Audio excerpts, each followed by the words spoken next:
Selanjutnya Pak Samsul Rizal. Bismillahirrahmanirrahim. Assalamualaikum warahmatullahi wabarakatuh. Menteri Pan-RB, Kepala BKN, dan seluruh jajaran yang hadir saat ini. Dan tentunya pimpinan Komisi 2 dan yang kami banggakan para anggota Komisi 2 yang hadir saat ini.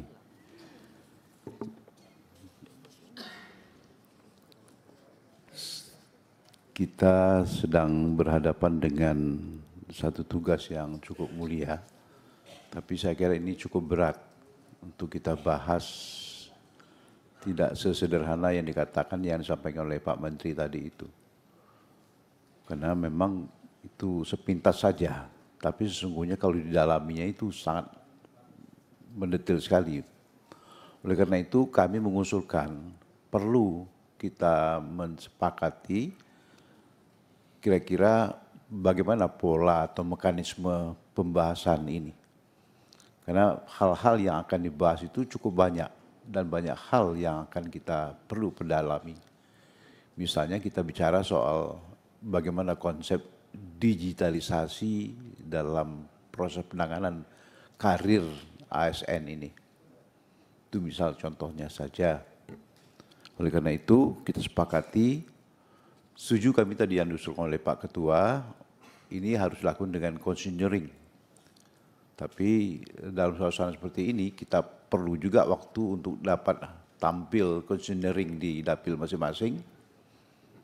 Dan bagaimana kita membagikan waktu untuk bisa membahas ini secara mendalam karena juga butuh waktu. Ini perlu juga disepakati bersama dengan para anggota. Hal-hal yang ingin kami tanyakan seperti yang paling penting itu ya soal pendataan itu. Memang kita perlu berikan penekanan yang sangat mendalam dari data yang akan kita selesaikan ini. Karena kita berharap pada Desember 2024 persoalan pegawai honor ini diharapkan tuntas setuntas-tuntasnya. Nggak ada lagi keluhan dari sisi manapun dan tidak akan ada mereka lagi yang menghadap kita karena tidak tuntasnya persoalan pegawai honor ini. Oleh karena itu kami menyarankan kita perlu dudukkan dulu database pegawai honor ini.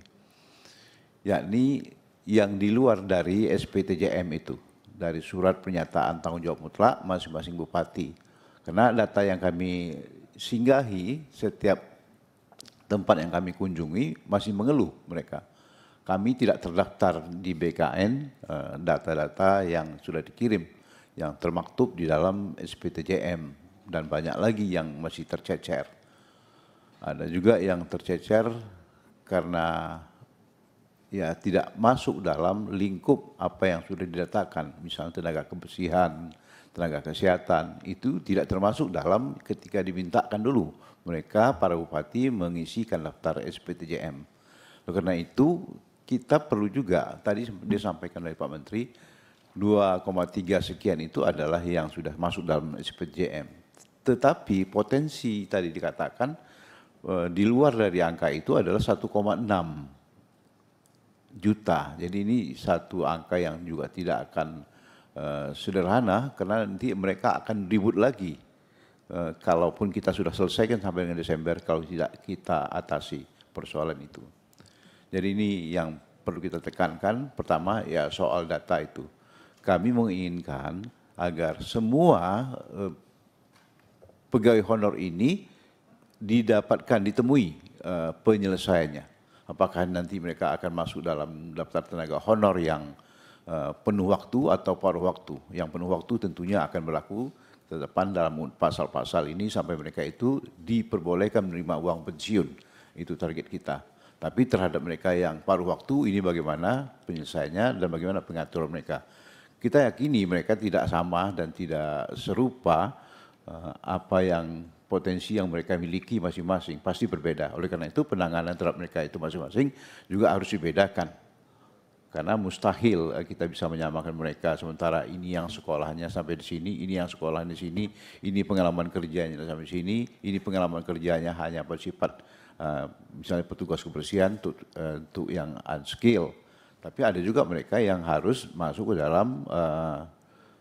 dalam kelompok kategori yang manajerial, ya, jabatan yang punya jabatan manajerial. Sampai seperti itu nanti konsep kita harapkan. Untuk kita sediakan kepada pegawai honor yang memang mereka punya potensi untuk sampai pada jabatan manajerial nantinya. Walaupun nanti ada yang non manajerial sebagai tenaga pelaksana. Itu yang pertama berkaitan dengan pendataan. Yang kedua, kami ingin memberikan perhatian soal pemberhentian pegawai yang tidak mencapai kinerja. Saya kira untuk Indonesia saya belum tahu persis itu bagaimana mengukur kinerja, dan itu akan menjadi absolut dia sebagai sebuah keputusan memang betul-betul tidak keliru ketika kita melakukan pemberhentian terhadap mereka. Oleh karena itu kami perlu mengetahui kira-kira bagaimana cara pengukuran target kinerja tadi yang dikatakan oleh Pak Menteri. Kalau mereka tak sampai pada pencapaian target, mereka bisa diberhentikan. Tapi ini yang kita perlu dudukkan kira-kira. Oleh karena itu pembahasan ini tidak sebentar, saya kira akan sangat lama. Jadi memang tidak sederhana undang-undang ASN ini, karena penyiapannya pun 2 tahun 9 bulan. Saya kira PP-nya pun tidak akan semudah itu. Tapi kita punya target, kita sudah bagus itu, 6 bulan sudah selesai. Tapi persoalannya cukup banyak yang akan kita harus selesaikan. Kemudian ketika mereka akan diberikan penetapan talent mobility itu, jadi mobilitas talentanya itu yang perlu kita juga kaji, itu kira-kira bagaimana sih ya kita membuatkan, dan komite talentanya siapa yang kita tunjuk dan bagaimana cara menunjuk komite talenta itu. Jadi ini merupakan satu hal yang juga tidak terlalu sederhana, Pak Menteri. Barangkali ini juga akan memerlukan pembahasan untuk kita. Kemudian yang tadi yang disampaikan oleh Pak Menteri juga ya, yang saya ambil aja beberapa hal, reciprocal. Pasal 20 dalam undang-undang itu tentang peluang pegawai ASN untuk bersama-sama bekerja di instansi TNI dan Polri. Ya, tadi diusulkan Pak Menteri bahwasanya akan perlu dilakukan perubahan undang-undang TNI Polri, undang-undang nomor 34 tahun 2004 itu tentang TNI, dan undang nomor 22 tahun 2002 tentang Polri.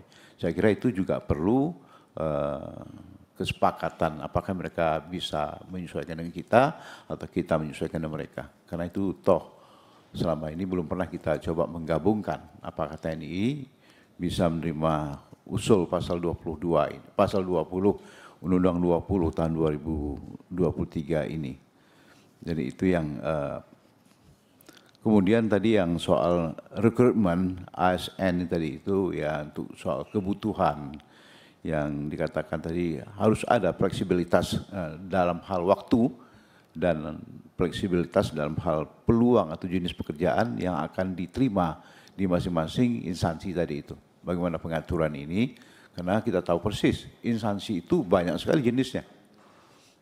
Misalnya di Sekretariat DPR RI ini mereka butuh rekrutmen tertentu, dan bagaimana kita bisa membuat peraturan pemerintah yang instansinya sangat banyak. Apakah kita perlu melakukan klasifikasi terhadap mereka yang soal fleksibilitas tentang peluang dan jenis pekerjaan yang diperlukan di sebuah instansi ketika mereka membutuhkan tenaga-tenaga tertentu yang khusus di teknis instansi mereka. Nah, ini bagaimana cara pengaturan di dalam PP. Ini memang saya kira memang cukup perlu pembahasan secara mendalam supaya apa yang kita sepakati nanti itu betul-betul menjadi keputusan yang baik dan bisa berlaku untuk long termnya. Terakhir, kami ingin memberikan penekanan juga soal digitalisasi pegawai negeri sipil ini. Jadi dengan penggunaan platform tunggal kita setuju itu, artinya setidaknya bisa kita wujudkan fleksibilitas, kemudian kecepatan dan efisiensi. Jelas itu yang diperlukan. Karena efisiensi merupakan bagian yang patut dipertimbangkan ketika kita menerapkan satu sistem.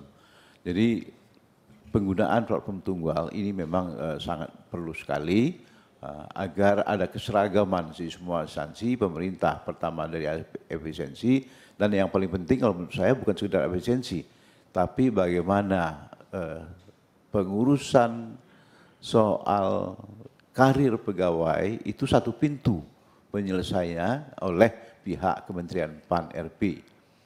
Jadi satu pintu ini dimaksudkan agar hal-hal yang berkaitan dengan perilaku PPK, pejabat pembina kepegawaian yang selama ini selalu memberikan hal-hal yang ya katakanlah berdasarkan kepentingan pribadi, subjektivitas dari masing-masing kepala daerah.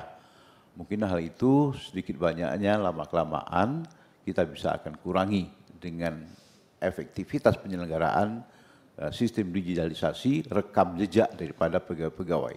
Artinya ke depan tentunya kita harapkan karir pegawai tidak lagi ditentukan oleh unsur-unsur yang berkaitan dengan subjektivitas yang dimiliki dan dikuasakan kepada pejabat pembina kepegawaian. Tapi betul-betul dari rekam jejak dari digitalisasi itu.